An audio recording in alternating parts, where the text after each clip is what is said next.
sebenarnya menarik kalau kita bicara mengenai peer review itu apa sih gitu. Ya, kalau kita lihat translate-nya, terjemahannya, ini saya lupa mengutip dari mana. Di sini terjemahannya adalah a process of subjecting an author scholar work. Yang saya garis bawahi di sini subjecting. Artinya apa?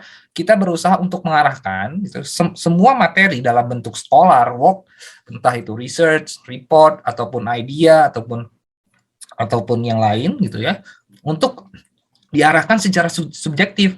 Subjektifnya siapa? Peer review tadi. Nah, sekarang tingkatnya apa? Yang lebih expert di bidang tersebut. Nah, oleh karena itu kita membutuhkan pandangan mereka yang lebih paham dibanding ini untuk bisa meningkatkan satu, yang tadi dibilang oleh William, high quality research, untuk meningkatkan hal tersebut. Kemudian juga di sini untuk mengimprove quality dari suatu paper, penelitian ataupun baik itu paper proceeding, paper jurnal, report, ataupun research paper. Kemudian bagaimana caranya? Peer review tersebut memberikan sugesti kepada author gitu ya, bagaimana mengimprove kualitas dari suatu manuskrip atau mengidentify ada error nggak nih. Yang pertama adalah error dalam hal penulisan, yang kedua error dalam hal perhitungan atau estimasi, yang ketiga adalah error dalam bentuk formatting. Nah, peer review itu tugasnya itu. Yang pertama saya ulangi lagi, memastikan suatu kualitas dari research, memastikan ya, answer. Kemudian yang kedua adalah mengimprove quality dari research tersebut dalam hal manuskrip ataupun artikel gitu ya. Kemudian adalah memberikan sugesti untuk memberikan atau mengimprove materi dari suatu artikel dan mengidentifikasi error. Kenapa? Karena ini akan dibaca oleh orang banyak dan dipastikan bahwa artikel tersebut yang akan dipublish ataupun dicetak itu memiliki daya tarik tersendiri kepada reader untuk bisa membaca artikel tersebut. Tujuannya itu kita melakukan peer review. Kemudian sejarahnya bagaimana sih kalau kita balik lagi gitu ya. Ini sejarahnya dari pertama Ishaq bin Ali Ar-Rawi, Syria, tahun 850-an sampai 900 di buku Ethics of Physician. Kemudian berikutnya adalah di tahun 1453, ini jauh sekali jaraknya, di bukunya di Inventing of Printing Press ya. Kemudian di tahun 1620 dalam judul First Universal Method for Generating and Assessing New Science. Kemudian mulai populer lagi di tahun 1665 di sini di Front Journal des Sçavans, The English Philosophical Transaction of Royal Society. Jadi sejarahnya udah banyak nih peer review tuh. Kemudian yang paling fundamental di sini pada tahun 1731, di mana di sini dibuat dalam suatu report, ya, report memoir sent by corresponding as distributed according to the subject matters to those member who are most versed in the matters gitu ya. Jadi dulu di sini dipublikasikan di Medical Essay and Observation. Kemudian lanjut lagi di tahun 1752 di Committee of Paper ya. Jadi mulai dari situ mulai dibuat standar bagaimana peer review itu bekerja. Kemudian outputnya bagaimana, prosesnya seperti apa sehingga hasil ataupun karya dari suatu scholar itu memiliki daya tarik ataupun kualitas yang ataupun novelty yang dicari yang belum pernah orang melakukan tersebut, sehingga menarik minat dari reader untuk membaca manuskrip ataupun artikel tersebut. Kemudian ini menjadi suatu standar praktis ya di dalam bentuk itu scientific journal ataupun scientific paper ataupun reporting dan lain-lain. Nah, penting bahwa peer review itu merupakan suatu proses untuk meningkatkan kualitas dari suatu artikel. Nah, nanti kita akan belajar bagaimana kita melakukan peer review secara sederhana, sehingga kita memiliki sense bahwa, oh ini paper kualitasnya bagus. Dilihat dari mana? Satu, dilihat dari bagaimana dia menulis, kemudian bagaimana dia menyampaikan materi tersebut, kemudian bagaimana dia mengkonstruk struktur dari paper tersebut, dan bagaimana dia menyampaikan ide-idenya di dalam suatu paper ataupun artikel tersebut, sehingga nanti kalian memiliki sense pada saat membaca paper, oh ini papernya bagus nih, oh ini papernya ada error gitu ya, oh ini kurang, oh ini bahasanya kurang bagus gitu, dan lain-lain, sehingga kalian memiliki sense tersebut. Kemudian sense tersebut harus kalian asah sehingga kalian bisa melihat, oh ini ada plagiarisme di sini, oh ini sudah pernah dilakukan oleh ini, oh ini ada sesuatu yang baru, sehingga kalian memiliki sesuatu pada saat kalian membaca. Jadi intinya adalah ketika kalian membaca suatu paper, kalian bisa menilai paper tersebut.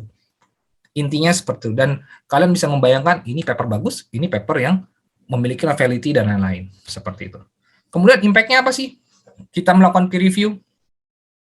Impact-nya adalah ini, apa namanya? Peer review menjadi fundamental ya untuk scholarly publication system. Nah, pada saat itu di Inggris ya, jadi scholar ataupun penerima beasiswa atau orang terpelajar di sana selalu melakukan peer review pada saat mereka mengkaji sesuatu. Tujuannya adalah untuk memproduce high quality research. Jadi dimulai di tingkat universitas. Kemudian peer review juga harus pertama maintain integrity dan autentik dari advance of science. Jadi intinya adalah bagaimana integritas dalam hal kita mereview ya tanpa ada sesuatu di belakang itu sehingga penelitiannya menjadi lebih menarik.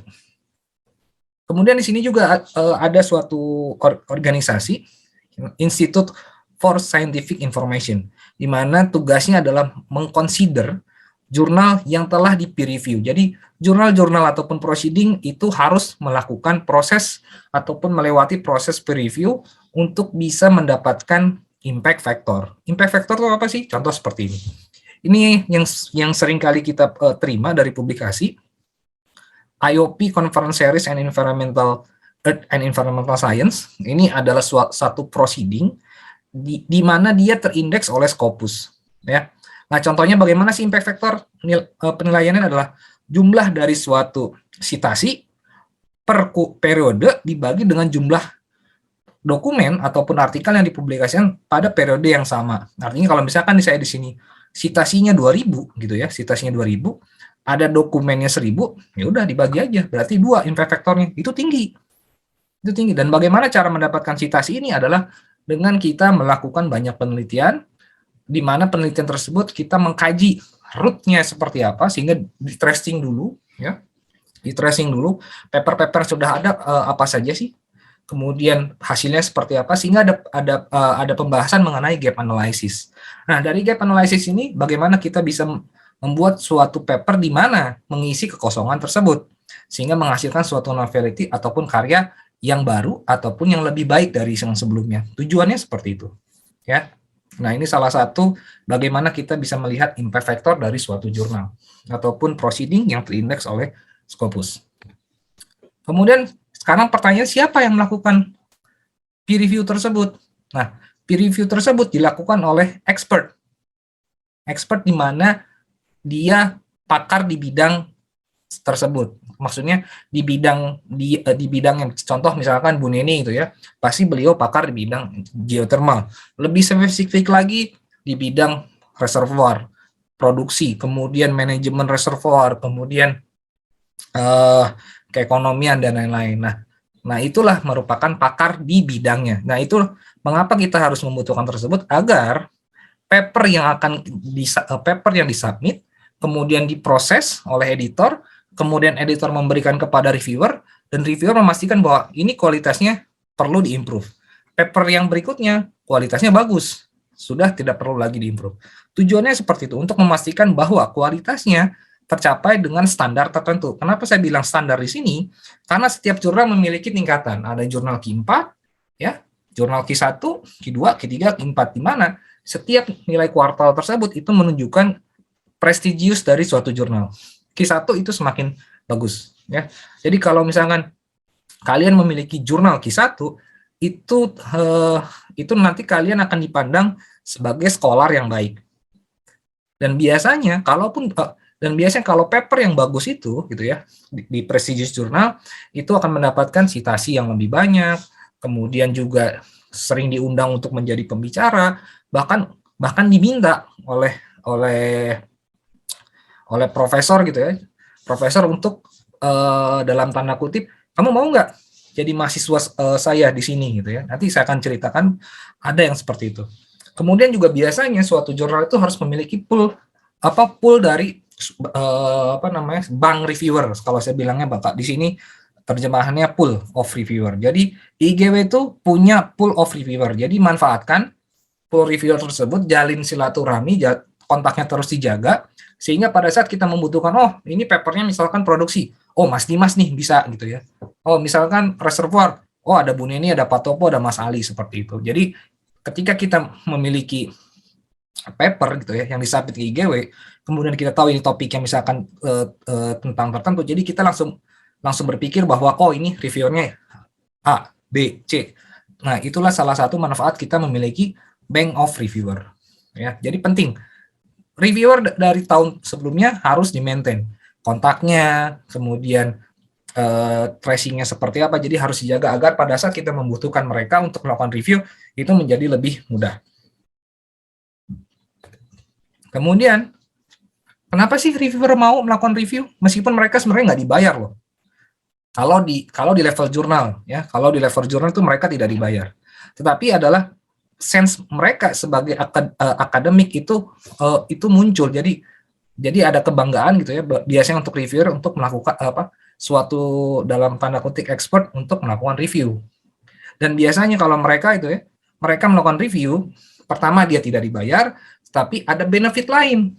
Nah, benefitnya apa? Contoh misalkan ketika saya diminta untuk menjadi reviewer, kemudian saya memberikan hasilnya, editor in chief dari suatu jurnal tersebut gitu ya, memberikan kesempatan saya untuk publikasi di jurnalnya dalam bentuk apresiasi potongan dari biaya submission, contohnya seperti itu. Ya. Kemudian yang kedua juga di sini ada career of development. Kenapa? Karena biasanya university itu akan melihat berapa jumlah paper yang disubmit, gitu ya, yang dipublikasikan. Dalam hal ini untuk peer review berapa kali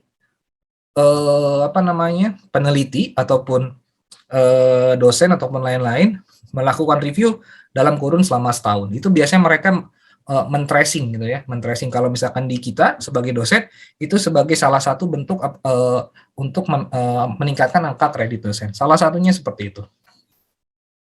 Nah, biasanya kalau seperti ini untuk kalian ini akan bagus. Kenapa? Kalian belajar melihat ataupun belajar dari peneliti-peneliti sebelumnya.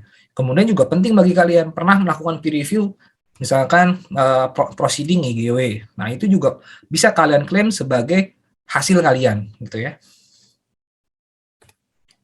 Kemudian statistiknya bagaimana gitu ya? 90% menyatakan reviewer mau melakukan review. Ya, kemudian yang kedua gitu ya. Dan biasanya mereka akan happy sekali kalau misalkan mereka menerima beberapa paper yang bagus dalam tanda kutip diundang untuk menjadi reviewer di jurnal tertentu yang prestigious. Nah, kemudian bagaimana sih peer review itu menghabiskan waktunya untuk melakukan review terhadap suatu paper? Ini statistik menyatakan 6 jam untuk satu paper. Ya, 6 jam. Kemudian ada lagi yang menyatakan bahwa ini 100 jam. Nah, tergantung. Kalau paper jurnal itu akan lebih lama. Kenapa? Halamannya banyak. Halamannya banyak dan dia harus memastikan setiap kata, setiap kalimat itu coherence. Kemudian setiap paragraf juga memiliki koherensi yang baik. Kemudian tidak ada error, kualitasnya bagus. Kemudian tidak ada dispute, ya, tidak ada dispute dalam suatu diskusi ataupun metodenya benar gitu. Jadi waktunya lebih banyak. Tetapi kalau proceeding biasanya itu hanya 6 jam karena jumlah halaman sedikit dan pembahasannya tidak terlalu dalam. Ya, bahkan kalau misalkan ada gitu ya dalam bentuk publikasi itu ada yang abstrak, kemudian abstrak extended abstrak, kemudian paper proceeding dan paper jurnal seperti itu.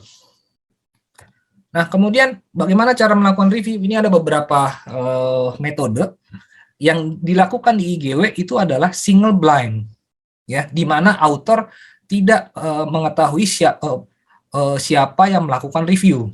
Kemudian double blind, dua-duanya nggak tahu, ya, dua-duanya nggak tahu. Dan ini yang biasa, umumnya ada biasanya single blind ataupun double blind. Kalau paper yang prestigious biasanya single blind. Author tidak mengetahui siapa reviewer dari papernya. Tetapi pada saat proses submission, ya, author bisa memilih, saya mau direview oleh reviewer A, B, C, dan D. Kemudian siapa yang menentukan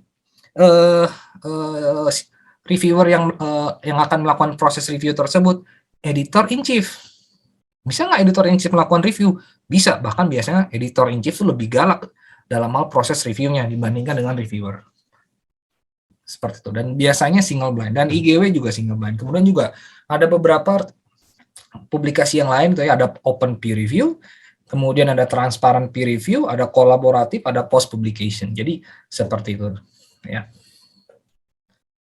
Nah, kemudian peer review gold standard. Nah, ini ada beberapa artikel yang bilang bahwa satu harus memiliki integritas, ya, harus memiliki integritas itu pasti. Kemudian ethics, di mana dia apa namanya di sini pada saat melakukan peer review dia memiliki etika-etika tertentu yang harus diikuti, ya, dalam hal. Kemudian fairness, jadi dia harus adil. Oh, maksudnya adil di sini adalah harus objektif meskipun dia mengarahkan secara subjektivitas gitu ya. Dan ini agak repot. Kenapa? Objektif tapi harus subjektif. Dan bagaimana caranya? Ini berarti adalah jam terbang kalau misalkan pilot dan lain-lain gitu ya. Kalau di sini jam terbang ini jam review. Semakin banyak review biasanya mereka akan adil. Kemudian harus useful, harus berguna. Kenapa berguna? Karena hasil reviewnya itu bisa meningkatkan kualitas dari paper tersebut. Kemudian juga peer review harus memiliki timeline. Ya, harus memiliki jadi ketika mereka menerima dalam mereka itu adalah peer review, mereka menerima paper, dia harus tegas. Oh, saya akan melakukan review selama 1 minggu. Kemudian diberikan waktu 2 minggu gitu ya. Oh, dia kerjakan seminggu itu bagus. Tetapi ketika akan mendekati deadline, biasanya editor akan menyampaikan, reviewer tolong dong dipercepat proses reviewnya karena biasanya mendekati deadline, author mengalami tanda kutip cemas gitu ya. Oh, ini kok lama dan lain-lain. Nah, biasanya seperti itu. Jadi reviewer harus diberikan ketegasan dalam arti kata proses review 2 minggu. Kemudian juga editor harus tegas. Kemudian proses revisi 2 minggu gitu ya, seperti itu. Lebih dari itu akan diberikan punishment dan lain-lain. Kemudian pembagiannya seperti apa? Ini juga ada yang menarik di sini. Siapa yang melakukan dan apa yang dilakukan? Ethics compliance editor pasti dalam tanda kutip sini editor IGW gitu ya. Kemudian image manipulation editor dan tim. Karena editor tuh ada banyak ya, editor banyak. Kemudian yang pimpinannya namanya editor in chief, yang dia memastikan bahwa proses editing di dalam jurnal proceeding atau jurnal ataupun proceeding itu berjalan dengan baik. Kemudian plagiarisme editor dan timnya. Kemudian metodologi e-sound. Nah, ini reviewer baru masuk. Kemudian apa saja tugasnya reviewer? Result, interpretasi dari result tersebut, kemudian manuskrip apakah terbaca atau tidak, kemudian datanya bisa kalau ini data urusannya editor. Kemudian ada lagi di sini ya, ada spelling, punctuation, grammar itu copy editor. Kemudian dia formatting dan biasanya ini adalah di tahap terakhir. Jadi ketika proses submit masuk editor kepada reviewer kepada author, balik lagi dalam hasil proses review, kemudian setelah dinyatakan accepted, baru dia masuk ke tahap copy editing yang dilakukan oleh copy editor dan typesetter untuk formatting, grammar, spelling, punctuation. Biasanya kalau sekarang kalau misalkan di luar grammar tuh di awal oleh editor. Ini biasanya mereka meminta untuk journal procedures tolong dilakukan proses proofreading oleh organisasi yang ditunjuk seperti itu ataupun oleh native speaker. Nah, di biasanya native speaker tuh yang punya sertifikasi untuk melakukan review. Kalau di ITB ada UPT bahasa. Ya, kalau di luar itu jauh lebih mahal. Kemudian setelah itu udah masuk baru formatting. Kemudian formatting dikirim lagi ke author, kemudian author bilang, "Oke, ini formatnya sudah bagus." Publish seperti itu. Kemudian kita bicara mengenai struktur ya dari suatu artikel ya artikel ataupun manuskrip. Nah, biasanya editor tuh selalu menemukan hal seperti ini. Yang pertama gitu ya, banyak sekali mereka melakukan satu. Papernya itu out of scope. Misalkan saya mau publikasi paper geothermal terkait gitu. Kemudian saya submitnya ke policy, nggak nyambung kan?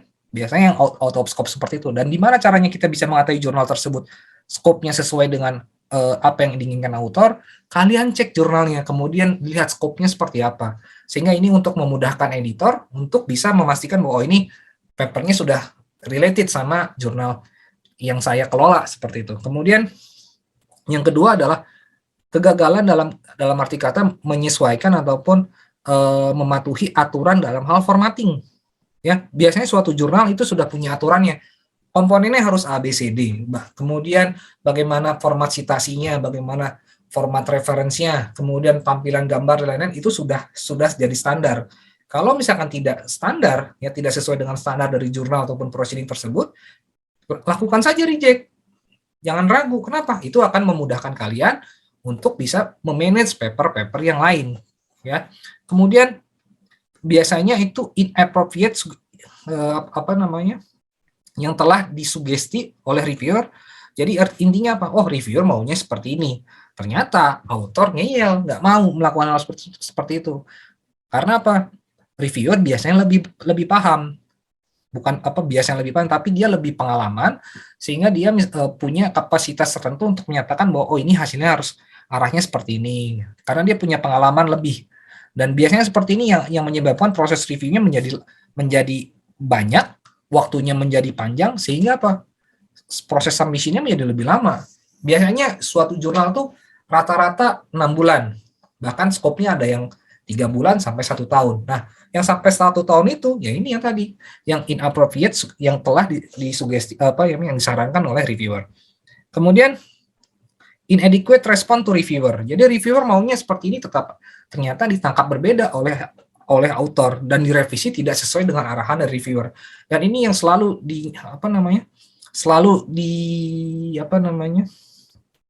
diterima oleh editor, ya. Editor karena apa? Dia akan melihat, oh, hasil review seperti ini, hasil revisinya seperti itu. Karena dia juga selalu memastikan bahwa setiap paper ataupun artikel yang akan disubmit ke dalam jurnal tersebut, dia juga selalu in charge ataupun tahu. Nah, kemudian juga di sini ada resubmission yang mengarah ke rejected manuscript without revision. Jadi kalau misalkan seperti ini, biasanya kalau misalkan autornya nggak nurut nih, oh ini minor revision, tapi nggak dilakukan juga, lama-kelamaan reviewer melihat, oh ini attitude-nya nggak baik dari author, reject saja. Dan itu juga dilihat dari bagaimana cara kita menjawab, kemudian bagaimana kecepatan kita dalam hal submit revisi. Semakin kita cepat submit revisi dan kita menangkap apa maunya reviewer, itu akan semakin tinggi probabilitas dalam hal diterima paper tersebut, ya. Nah, kemudian apa sih membuat manuskrip itu baik gitu ya?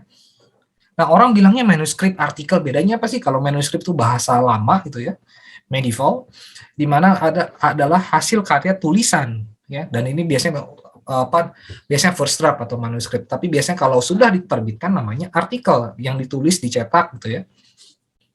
Nah, sekarang manuskrip yang baik itu seperti apa? Yang pertama, clear, jelas, maunya apa. Ya, maunya apa di dalam tulisan tersebut. Kemudian memiliki nilai kegunaan, jadi useful.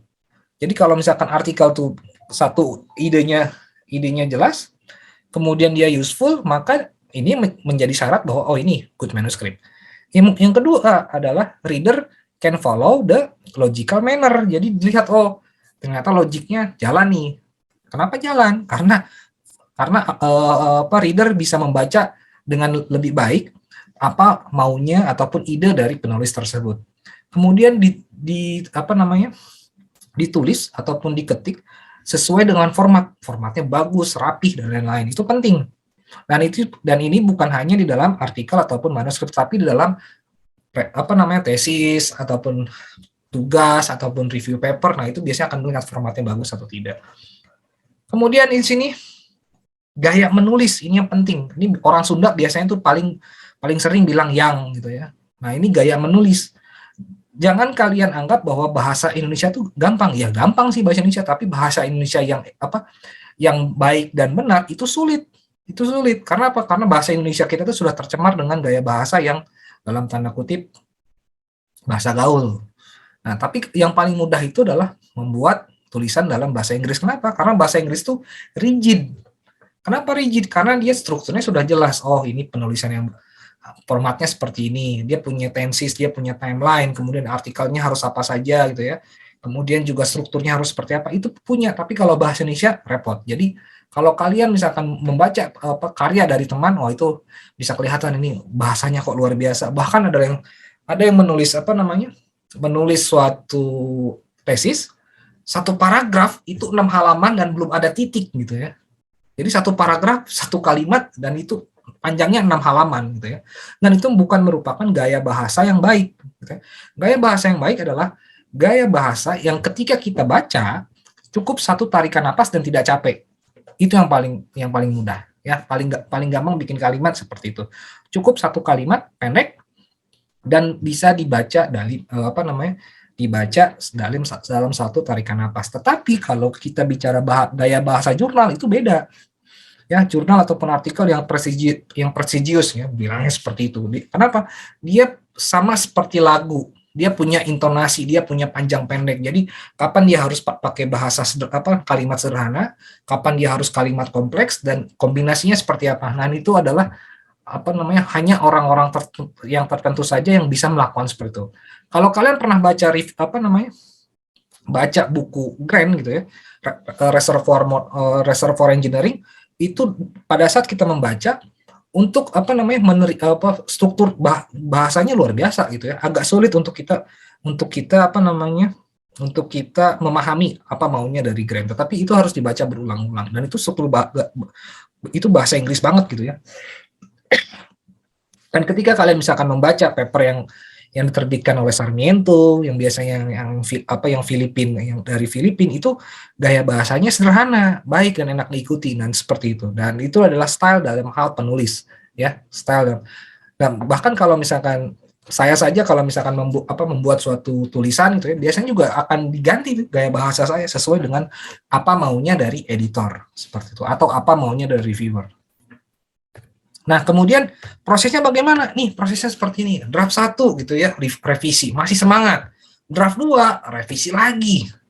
Kemudian draft unlimited, revisinya makin banyak. Kemudian biasanya reviewer gitu ya, bukan reviewer, peer review ataupun dosen pembimbing atau supervisor ataupun yang lain bilang, "Oh, sudah, aku udah capek, udah submit saja." Biasanya seperti itu, prosesnya seperti itu. Ya.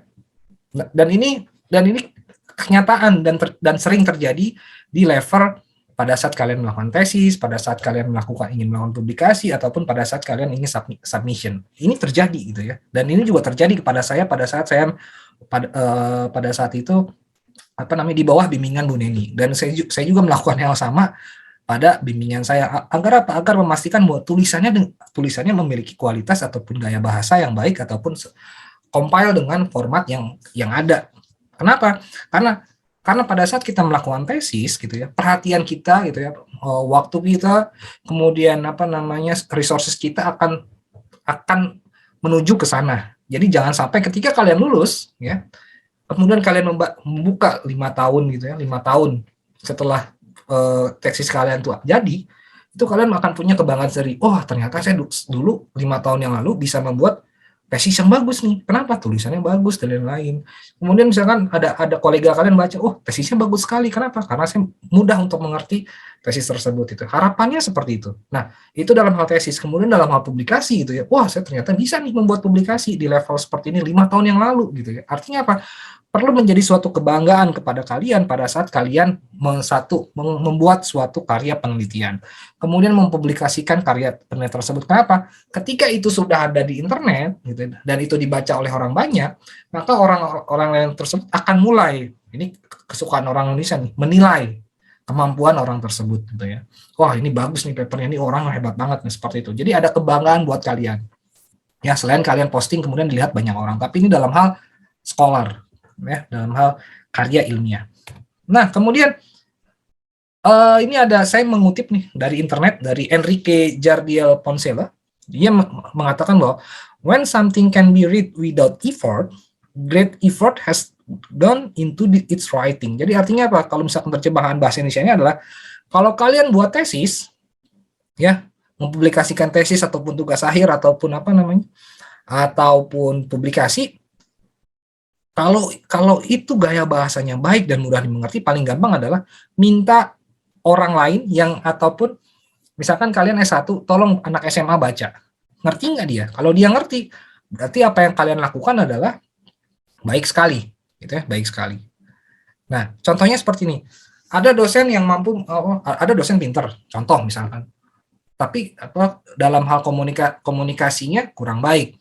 ada dosen pinter, kemudian juga komunikasinya juga baik. Nah, dalam hal komunikasi di sini adalah bagaimana dia menyampaikan hal serumit apapun menjadi suatu bahasa yang sederhana dan mudah untuk dimengerti. Nah, pada saat yang seperti itu, artinya dia apa? Dia sudah membaca berulang kali dan dia sudah memahami konsep tersebut sehingga dia bisa menyampaikan sesuatu menjadi lebih sederhana dan mudah dimengerti. Nah, kalau yang seperti itu artinya apa? Dia sudah melewati proses yang luar biasa gitu ya. Artinya apa? Dia sudah melewati proses baca berulang kali, memahami secara lebih baik sehingga dia memiliki keyakinan bahwa dengan gaya bahasa yang lebih sederhana mampu diterima oleh orang lain yang memiliki tingkat pemahaman yang berbeda. Tujuannya seperti itu. Nah, artinya when something can be read without effort, that effort has gone into its writing. Itu penting. Ya, paling gampang seperti itu. Artinya kalau kalian punya tulisan, tolong adik kalian baca, ngerti nggak? Kalau adik kalian ngerti, berarti tulisan kalian bagus. Intinya seperti itu. Nah, kemudian kalau misalkan seperti ini gitu ya, ini ada lagi, nah ini yang saya bilang, saya mengutip tapi nggak tahu lupa dari siapa. When better is possible, then good is not enough gitu ya. Good is not enough. Jadi kalau ini sama-sama karbon ya, kalau kita punya kesempatan untuk menjadi diamond, why not gitu ya. Artinya oh ini tulisannya bagus nih. Kenapa kita tidak perbuat lebih bagus lagi gitu ya. When better is possible, why not we do that. Then good is not enough. Jadi seperti itu. Jadi kalau kalian punya tulisan dan kalian anggap baik, wah jangan bangga hati dulu.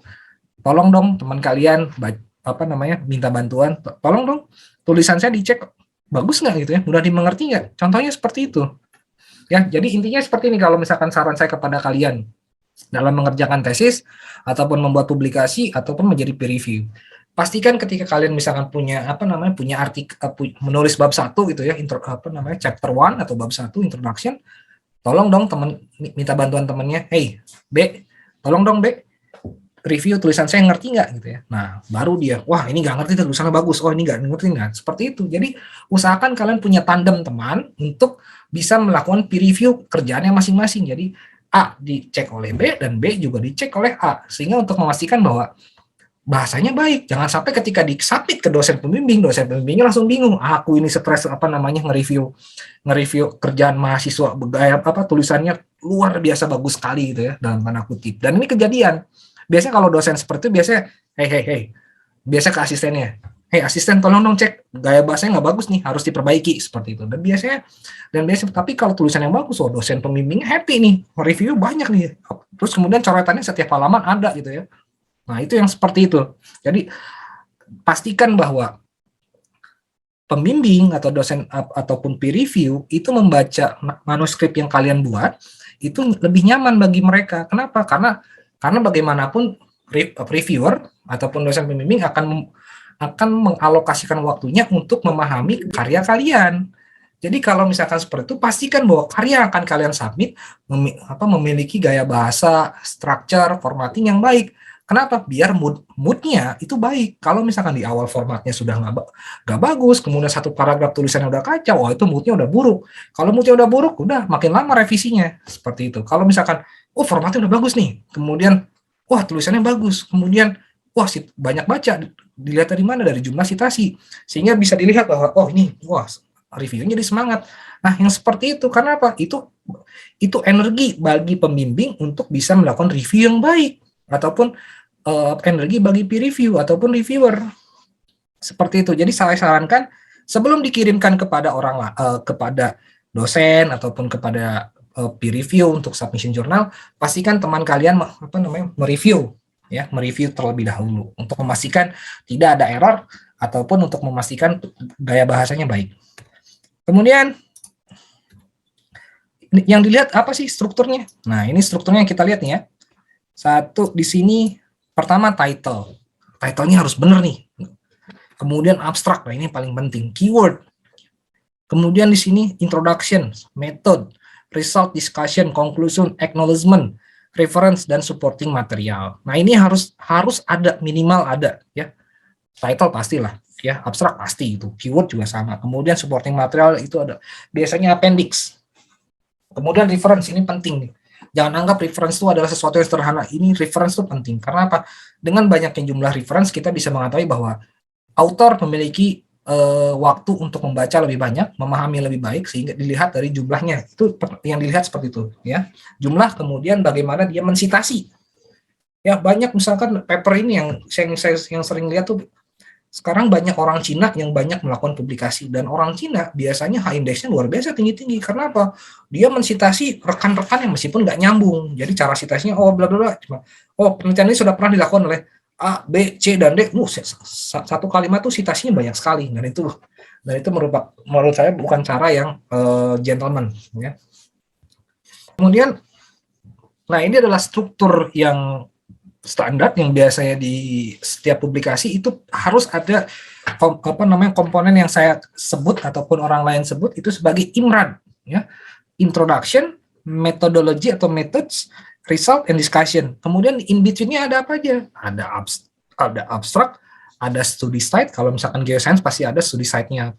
Kemudian ada discussion, ada conclusion, dan ada acknowledgement. Nah, penting.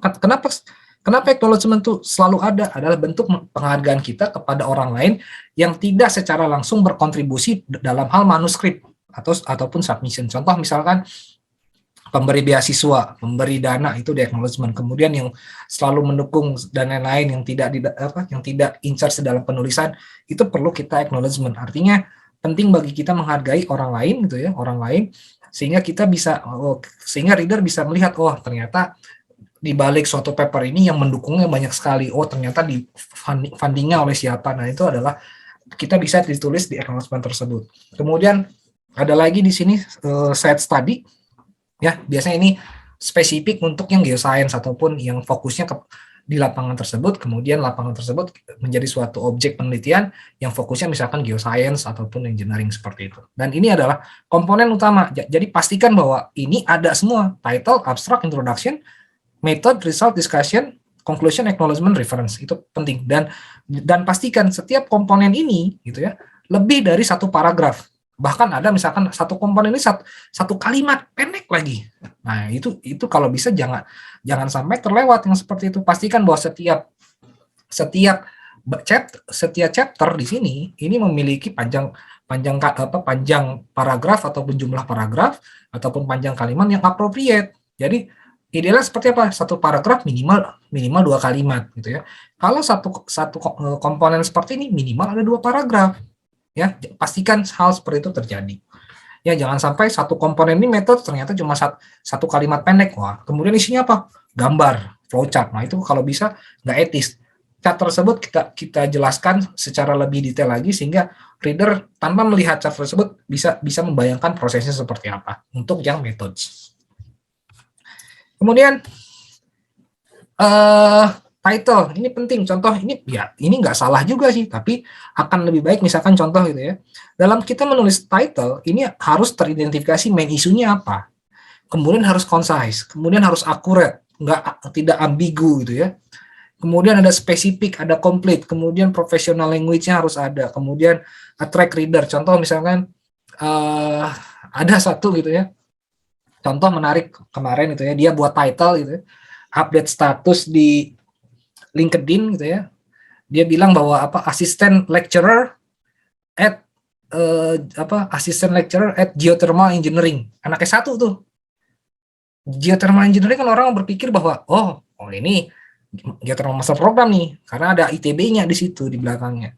Tapi maksudnya dia itu mata kuliah teknik geothermal. Nah, ini penting bagi kita membuat judul tanpa ambigu. Nah, itu penting ya. Entah itu judul tesis, entah itu judul apapun, ataupun judul yang lain, sehingga kalian ketika melakukan hal seperti itu, reader nggak bingung, gitu ya. Idealnya seperti itu. Ya, contoh misalkan di sini. Action of antibiotic on bacteria. Action-nya apa? Antibiotiknya apa? Bakterinya apa? Harus dijelaskan secara lebih spesifik. Jadi action apa? Inhibition of growth of Mycobacterium tuberculosis by. Ini merupakan contoh judul yang kurang baik. Harus lebih detail, harus lebih spesifik, concise, sehingga orang reader ketika membaca judulnya, saya tahu nih arahnya mau kemana gitu ya. Seperti itu. Nah, ini misalkan yang ini panjang nih ya. Preliminary observation of effect of ZN element on anti-corrosion of zinc plating layer. Bener nggak? Bener, tapi kepanjangan.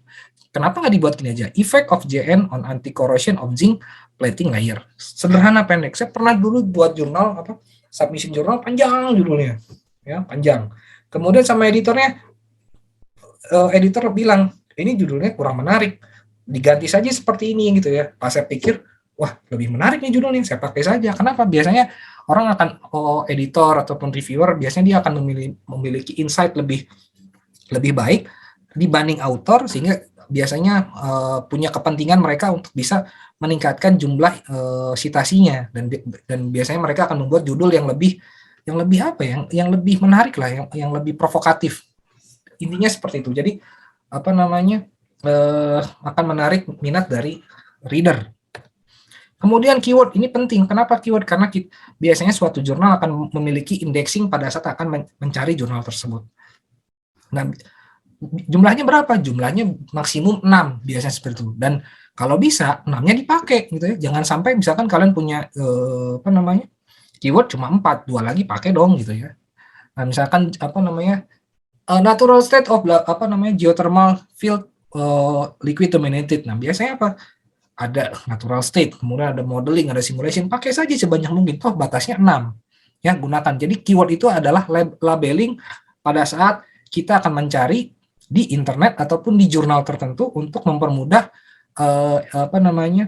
mesin pencarian tersebut lebih spesifik kalian maunya apa gitu ya. Dan cari keyword itu yang umum, bukan yang sesuatu yang baru, tapi yang umum.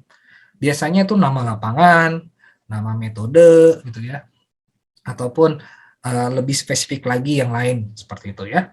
Contohnya itu penting keyword. Kemudian abstrak, ini juga kalian penting nih. Dalam hal membuat abstrak, komponen yang harus ada apa? Ada aims-nya, kemudian ada background, kemudian ada itu isu dulu, kemudian aims, kemudian methods, result, discussion, conclusion if any. Kemudian jumlahnya berapa? Aims 1 atau 2 kalimat. Kemudian material method 2, 3 gitu ya. Kemudian result 2, 3, ini 3. Jadi apa? Kalau misalkan dijumlahkan, idealnya adalah 200 kata untuk membuat abstrak, dan biasanya semakin pendek semakin bagus karena lebih concise. Kenapa? Karena biasanya abstrak yang baik itu biasanya dia padat sekali, nggak panjang, nggak bertele-tele gitu ya. Dan hindari penggunaan sesuatu yang umum di dalam abstrak. Berikan contoh yang spesifik. Kenapa? Karena peneliti yang kita buat di dalam suatu manuskrip artikel harus kita buat kalimat sependek mungkin dalam bentuk abstrak, dan jumlahnya 200 kata. Idealnya seperti itu. 220 boleh nggak? Boleh gitu ya. Kenapa tidak? 300 boleh nggak? Boleh, kepanjangan menurut saya. Nah, seperti itu. Jadi buat abstrak yang baik. Contohnya seperti apa? Background, isu, itu penting. Kemudian setelah itu aims atau purpose. Kemudian setelah itu metodologi, result, conclusion.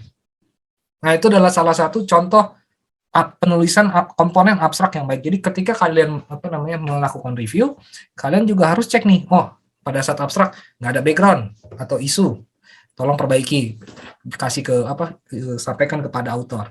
Purpose-nya nggak jelas nih, aims-nya nggak ada, bilang. Nggak ada metodenya nih, bilang juga. Kemudian result-nya nggak jelas, sampaikan juga. Conclusion-nya nggak ada nih, gitu. Ataupun rekomendasi if any, seperti itu. Jadi inilah salah satu cara yang mudah pada saat kalian melakukan peer review pada saat nanti IGW. Kemudian ini introduction ini panjang nih, saya ngambil dari Chemical Engineering Journal gitu ya. Chemical Engineering Journal seperti ini. Nah, kemudian komponennya apa aja yang harus ada? Ada problem atau isu, ya. Kemudian ada overview of existing. Artinya apa? Overview of existing artinya, contoh misalkan penelitian di Wayo ini telah pernah dilakukan oleh Mbak Rios, gitu ya. Di mana fokusnya untuk misalkan geoscience untuk melakukan penelitian dari mana sumber dari steam di area utara dari Oryang Windu gitu. Peneliti ini kemudian menghasilkan suatu hasil yang seperti ini. Akan tetapi di dalam metodenya masih belum menjelaskan secara lebih detail dari aspek metode yang lain. Nah, metode ini pernah dilakukan oleh si B menggunakan metode geokimia yang lain. Nah, itu salah satu contoh kita melakukan overview of existing. Kemudian pada saat mengidentify gap-nya gitu ya. Contoh hasil penelitian dilakukan oleh peneliti ini tidak konklusif. Meskipun hasilnya secara lebih jelas, tetapi masih ada area yang bisa dilakukan, di mana di dalam penelitiannya tidak dilakukan metode ini, sehingga kita bisa mendapatkan integrasi yang lebih baik. Nah, contohnya adalah identify gap-nya seperti itu. Kemudian yang berikutnya adalah state of your research. Ya, jadi penting nih. Maksudnya penelitian yang akan dilakukan tuh seperti apa? Jadi ada hipotesis di awal, ada knowledge link. Penelitian ini akan lebih baik karena menggabungkan integrated methods gitu ya, sehingga kita bisa mendapatkan secara lebih baik dan bisa mengcapture misalkan gitu ya risk ataupun resiko yang akan muncul pada saat kita melakukan pengembangan ataupun yang lain. Jadi artinya state of your research-nya apa gitu ya. Hipotesisnya harus sudah lebih ada, meskipun sebenarnya hipotesis itu mirip dengan conclusion, tetapi dengan gaya bahasa yang lebih sederhana gitu ya. Kemudian yang terakhir di komponen di dalam introduction itu apa? Harus ada stress of the value. Maksudnya stress of the value itu apa di sini? Aims dari penelitian kalian di paragraf terakhir suatu introduction. Jadi peneliti ini bermaksud untuk melakukan seperti ini karena A, B, C, dan D jelasin seperti itu, dan itu penting ya. Dan itu penting. Dan ini adalah salah satu cara kita membuat paper introduction yang baik. Jadi ada 5 ya. Problem or issue, overview or existing, identify gap, state of your research, dan seterusnya yang perlu. Dan ini akan mengundang reviewer ataupun reader yang lain untuk melihat seberapa besar pengetahuan kalian, seberapa dalam pemahaman kalian tentang suatu keilmuan. Dilihat dari ini, overview of existing dan identify gap. Karena apa? Kedua komponen ini akan mengundang banyak sekali jumlah sitasi, akan banyak memaksa kalian untuk membaca banyak paper dan melihat apakah penelitian yang kalian lakukan sudah pernah dilakukan oleh orang lain atau belum. Kalau misalkan sudah, ada nggak celah yang bisa kita isi di dalam penelitian tersebut. Nah, dan biasanya kedua komponen ini akan memiliki jumlah kata ataupun kalimat atau paragraf yang lebih banyak dibandingkan dengan komponen yang lain. Karena apa? Kalian berusaha untuk melihat hubungan dengan peneliti sebelumnya. Karena ketika kita melakukan penelitian, kita mundur dulu satu langkah untuk melihat, oh sudah pernah belum ada yang melakukan. Setelah itu baru kalian maju 2 langkah. Sehingga penelitian ini belum pernah dilakukan oleh orang lain. Contohnya seperti itu. Ataupun penelitian ini menggunakan metode yang berbeda dengan objek yang sama. Ataupun penelitian ini menggunakan metode yang sama dengan objek yang berbeda. Bisa seperti itu ya. Kemudian ini example of abstract and introduction ya. Nah, ini methods harus jelas ya. Bagaimana kita melakukan penelitian tersebut, kemudian metodenya seperti apa sehingga workflow-nya dapat gitu ya. Workflow-nya dapat. Contoh misalkan yang seperti ini gitu ya. Metodenya apa? Ada cationic, poly. Ada misalkan kalau reservoir modeling, metodenya misalkan reservoir modeling menggunakan software apa, kemudian dikalibrasi untuk mendapatkan natural state, history matching, kemudian dilakukan forecast seperti itu. Contohnya untuk yang engineering. Kemudian result. Ini penting. Kenapa penting? Karena data result itu harus mempersembahkan data gitu ya, yang merupakan hal terpenting yang harus dipresentasikan hasil. Kemudian adalah main ataupun unexpected finding ataupun novelty ataupun sesuatu yang itu. Karena apa? Biasanya pada saat kita melakukan penelitian gitu ya, resultnya kecil padahal yang di bawahnya banyak. Nah, dan itu yang perlu digali oleh reviewer untuk bisa memperkaya hasil ataupun pembahasan result. Ini contoh yang sering terjadi di mahasiswa. Jadi mereka introduction pendek, kemudian kajian literatur itu panjangnya luar biasa gitu ya. Kemudian masuk ke metodologi pendek ya, metodologi banyak juga sih karena dia copy paste dari metode-metode sebelumnya. Kemudian pada saat discussion pendek. Jadi dari 10 halaman discussion-nya cuma 1 halaman, dan itu pun nggak full. Nah, itu merupakan suatu yang perlu kita gali sehingga dia harus mempersembahkan sesuatu yang lebih menarik pada saat dibahas. Contohnya bagaimana? Dengan kita misalkan memberikan gambar, kemudian gambar dijelaskan dengan baik, kemudian ada nggak novelty dari hasil tersebut, ada nggak anomali dari data tersebut sehingga dijelaskan secara lebih baik.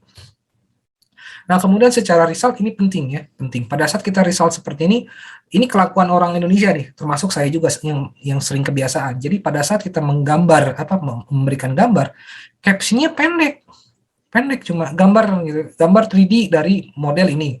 Harusnya lebih jelas. Kalau misalkan kalian baca di jurnal-jurnal internasional itu captionnya panjang-panjang, bahkan panjang sekali, ada sampai 5 ataupun 6 halaman. Contoh misalkan yang Barrios tuh captionnya panjang sekali, dan itu bagus karena apa? Gambar itu harus independen, harus bisa menjelaskan, harus bisa menjelaskan sendiri tanpa kita membaca body paragrafnya. Sehingga apa? Pada saat kita membuat caption dari suatu gambar ataupun tabel, berikan sedetail mungkin. Jadi sehingga itu bisa independen sendiri. Dan setiap caption itu harus dijelaskan di dalam body paragraf.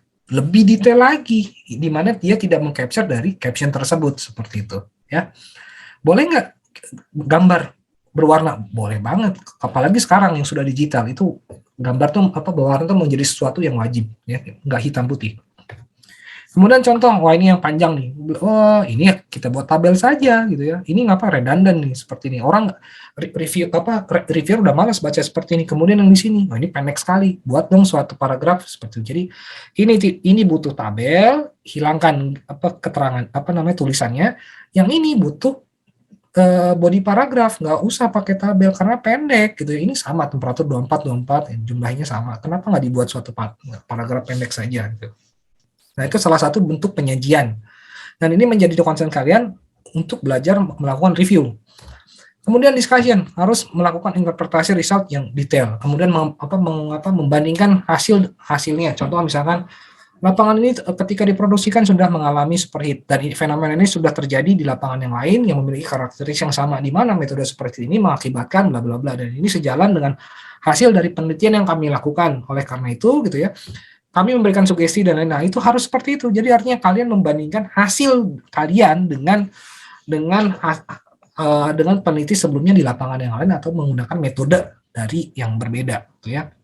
Kemudian yang harus di-capture adalah most important-nya, novelty-nya apa. Kemudian berkorelasi terhadap result ataupun komplement terhadap peneliti sebelumnya ataupun peneliti yang memiliki ketertarikan yang sama. Kemudian yang tadi nih, compare publish result with your own, yang seperti yang saya jelasin. Kemudian hindari statement that get beyond the result and support. Jadi kalau misalkan statement yang melebihi apa yang kalian lakukan, hindari gitu ya, karena harus on point, harus concise dengan apa yang kalian lakukan di dalam penelitian. Kemudian harus non spesifik. Nah, ini mah kalau bahasa gaul. Kemudian new term already defined or mentioned in the paper. Jadi istilah-istilah yang general itu harus ada. Jangan membuat istilah yang baru yang belum pernah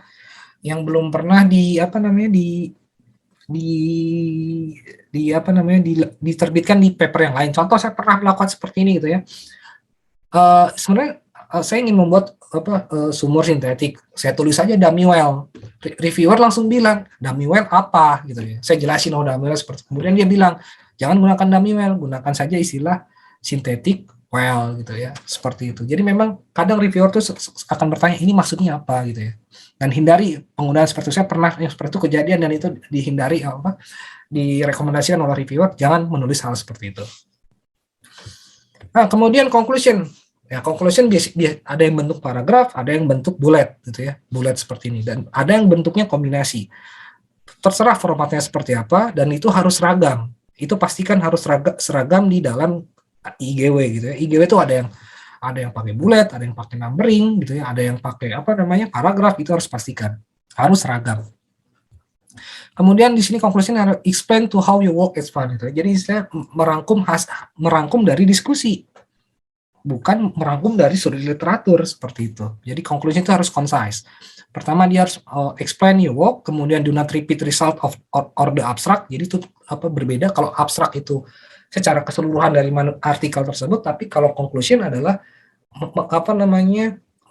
merangkum dari result and discussion. Intinya seperti itu ya, Tetapi abstrak itu juga memiliki general conclusion. Jadi ada berbeda.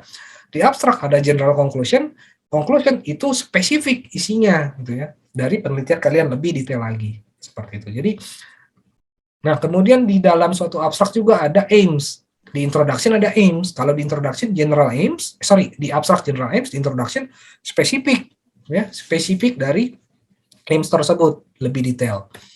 Kemudian acknowledgement yang tadi ini yang tadi Bu Neni ya. Acknowledgement, kemudian reference, ini yang penting nih. Karena reference itu terkadang orang pakainya manual.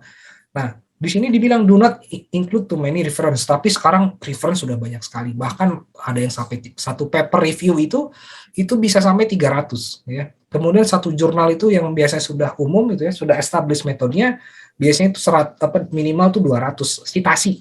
Dan bagaimana kita bisa memanage 200 citasi itu dengan kita menggunakan yang namanya reference manager.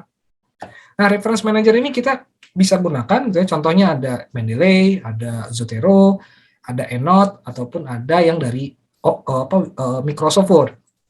Ya, tujuannya apa? Untuk kita bisa melakukan standarisasi dalam hal citasi dan standarisasi dalam penulisan reference, dan kita bisa melakukan mengatur dari paper tersebut. Nah, ini saya dari beberapa artikel gitu ya.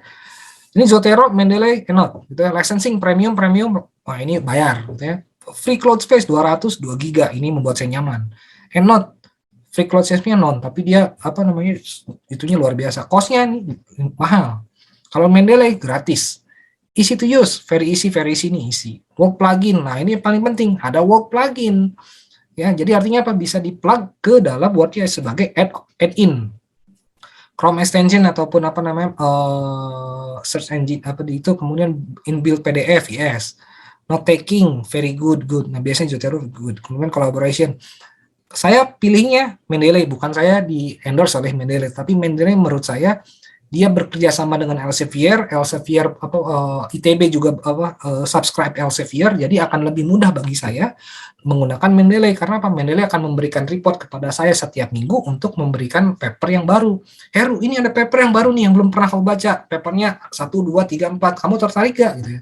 Seperti itu. Karena apa? Dia akan membaca habit kita untuk melihat paper apa saja sih yang sering kita lihat di dalam Elsevier.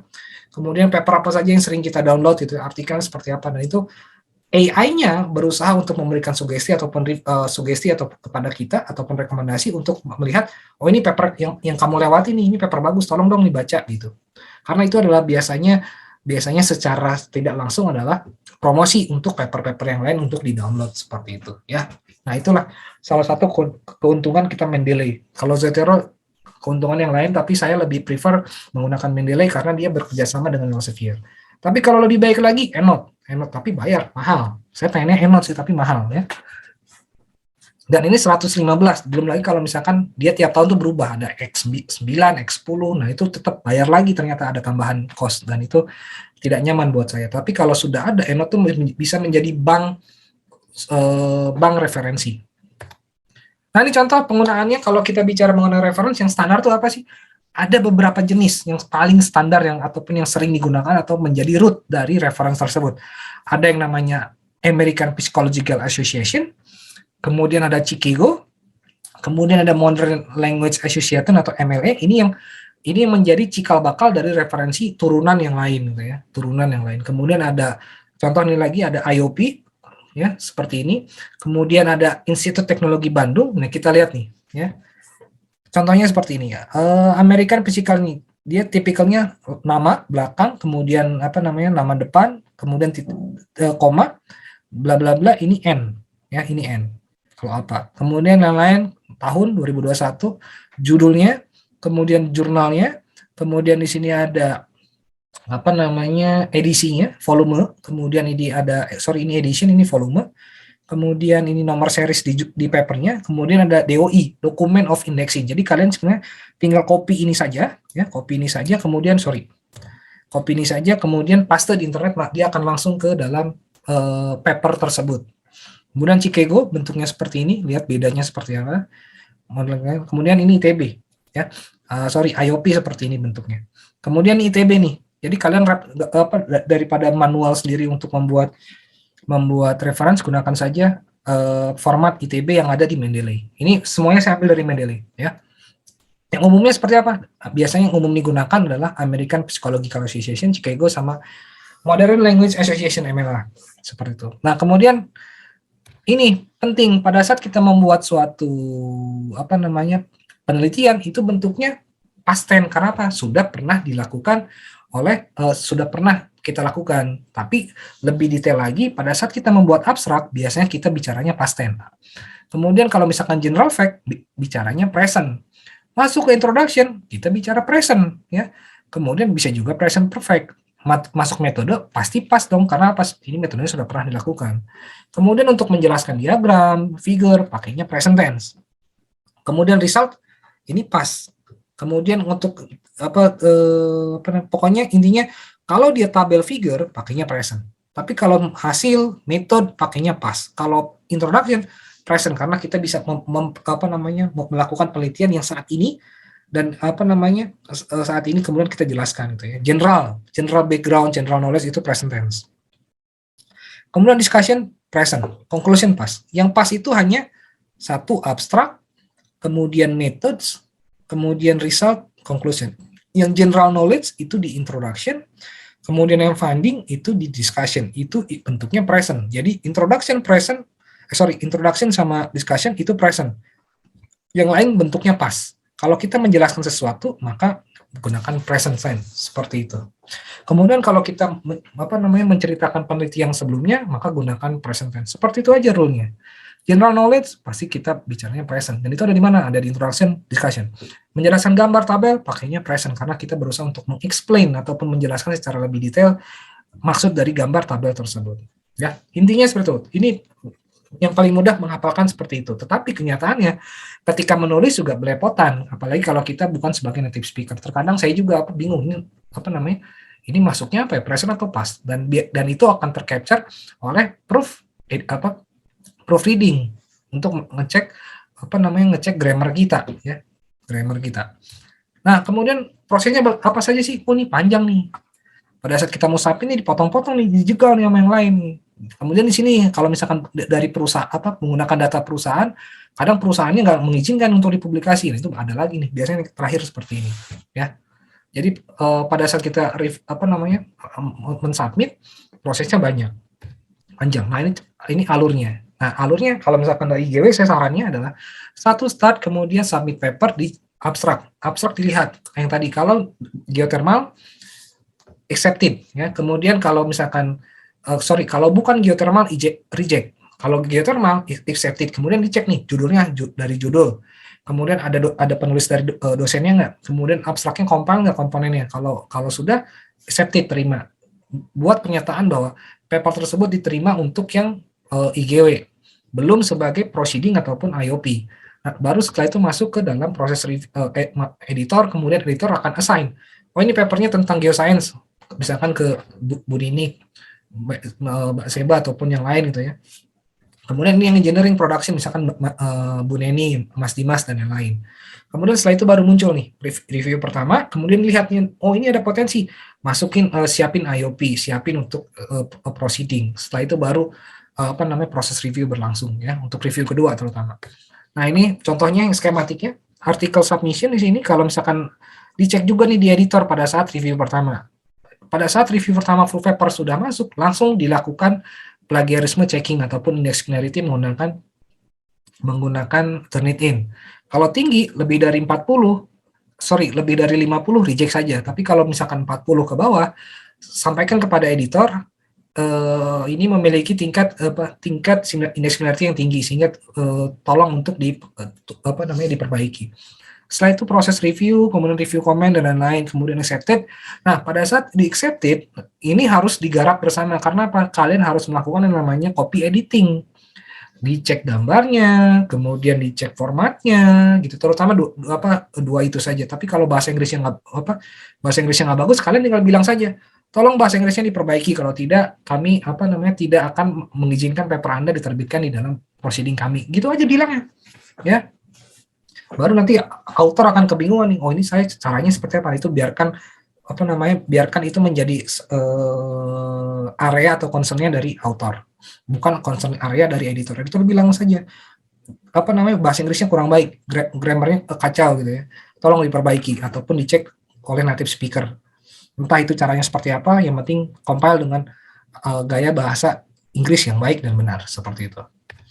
Kemudian, nah ini kalau kita bicara preprint ya, nah di sini lihat nih ada editor. Jadi editor nanti, kalau IGW kan prosesnya panjang, ada proceeding, ada IOP. Nah, itu dua hal yang terpisah.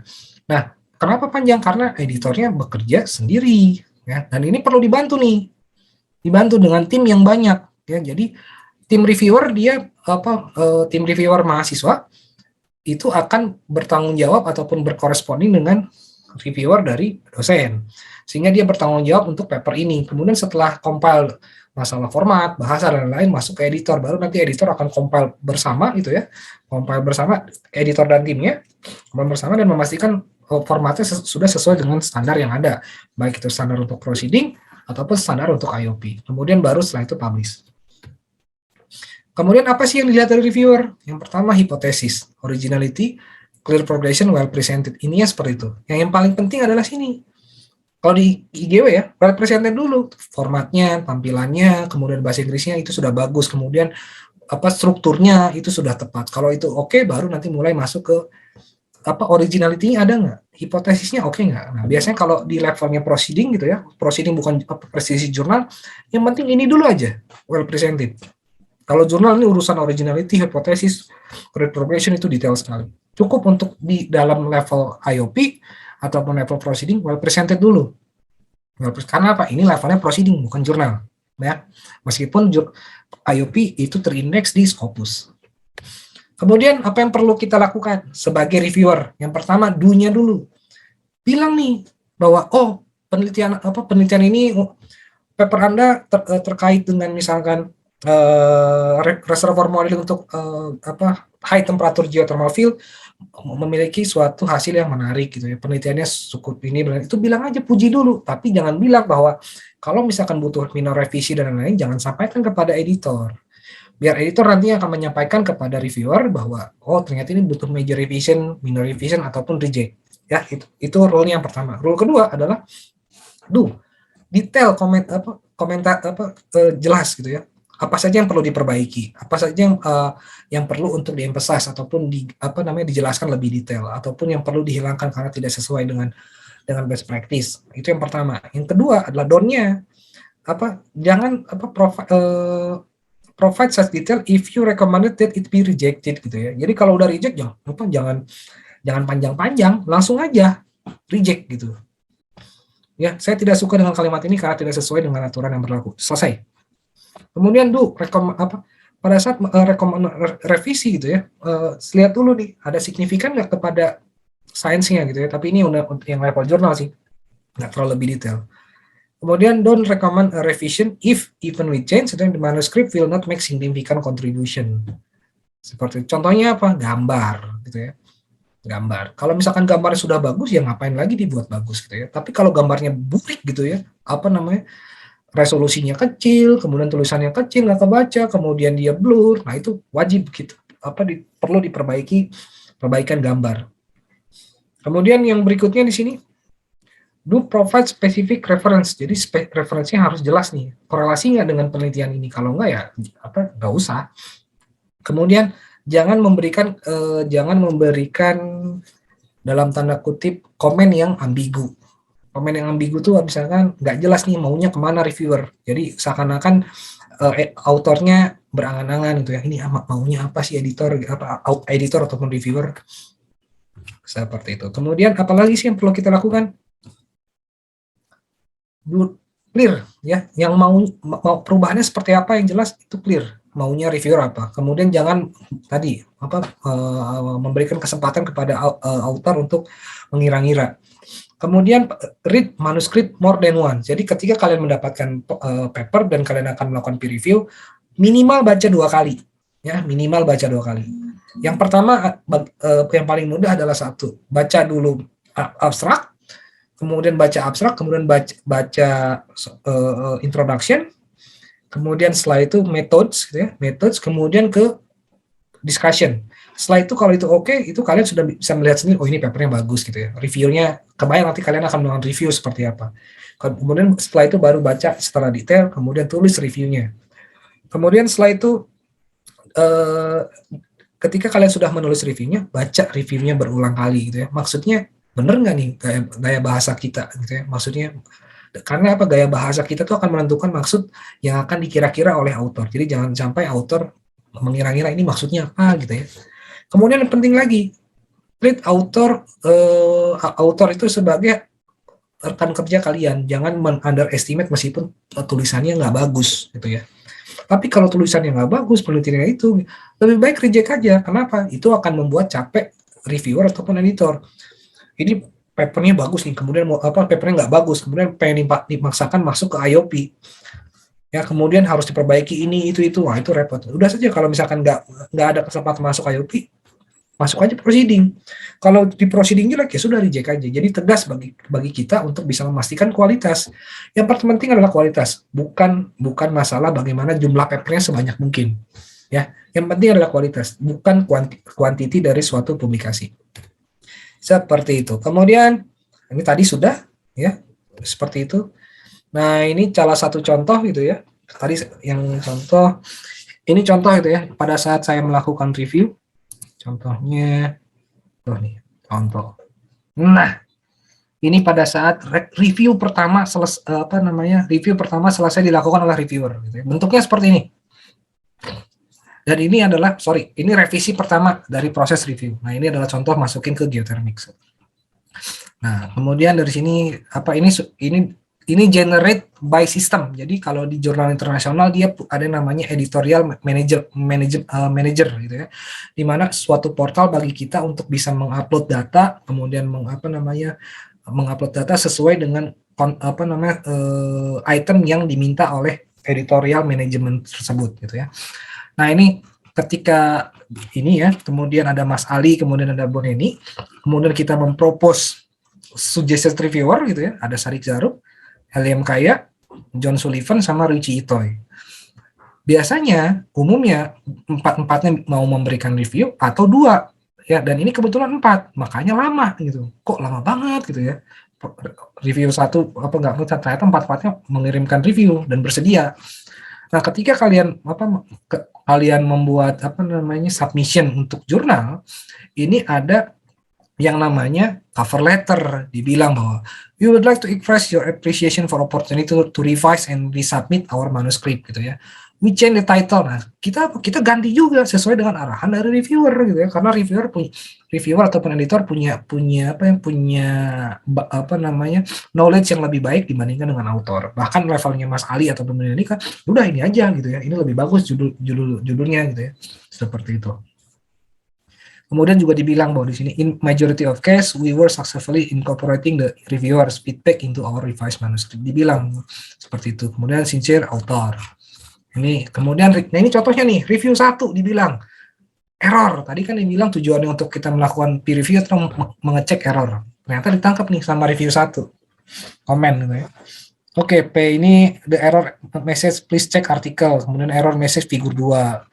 Kemudian komen 2, contoh, think this part is final part of introduction, please check your article. Jadi dia lihat nih, urutan introduksinya bener nggak gitu ya.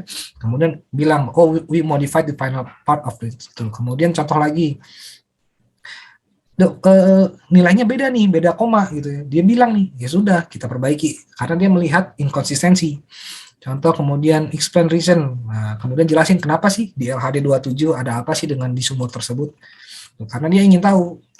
Nah, kemudian komen, dia bilang struktur yang lebih bagus ini saja nih, disarankan oleh reviewer. Satu, Tompaso Jutomafit, nah ini strukturnya, dan kita mengikuti dari saran dari reviewer. Intinya apa? Reviewer adalah dia lebih paham dan dia berusaha untuk mensubjektifkan penelitian kita menjadi sesuatu yang lebih baik. Dan itu harus kita acknowledgement dengan mengiyakan apa yang diminta oleh author, ya, reviewer. Intinya seperti itu. Apa yang diminta reviewer kita provide. Ini reviewer pertama Sarik Zarub, gitu ya. Kemudian yang kedua nih LM Kaya cuma gini doang review kedua, good work gitu ya, and the manuscript well organized. Di sini please check apart. Nah ini contohnya seperti itu. Kemudian review 3 nih, some narrative or redundant introduction. Nah dia bilang oke. Udah gitu aja. Kemudian yang kedua nih komennya seperti dan manuskrip too long to exceed the page limit required. Kepanjangan nih, tolong dong dikurangi bagian-bagiannya gitu. Oke, kita provide, kita kurangi bagiannya seperti itu. Nah, kemudian review 4 nih. Profesor Richie Itoy ini pembimbingnya Mas Ali, banyak banget gitu ya. Banyak banget. Ada berapa nih? 1 2 3 4 5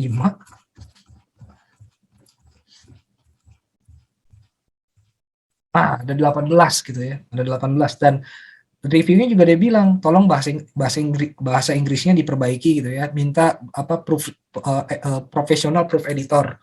Ya udah kita mintalah apa namanya UPT bahasa untuk melakukan review tersebut. Sudah kita dapat sertifikat, submit sertifikatnya, masukin sudah. Kemudian masuk highlight, ini masuk papernya, kemudian ini jumlah halamannya 113 kalau di total gitu ya, 113. Jadinya berapa tadi? Bentar. Jadinya 43 halaman. Sorry, 19 halaman gitu ya. Seperti itu. Nah, ini salah satu bentuk review. Nah, ini ada satu lagi contoh, ini yang baru gitu ya. Yang baru. Nah, ini yang mana sih? Nah, ini peer review, bukan preview di editor. Ini adalah, bentar, udah terlihat belum? Nah, itu salah satu cara kita memberikan komen gitu ya. Nah, mana? Nah, ini contoh misalkan ya. Ini contoh.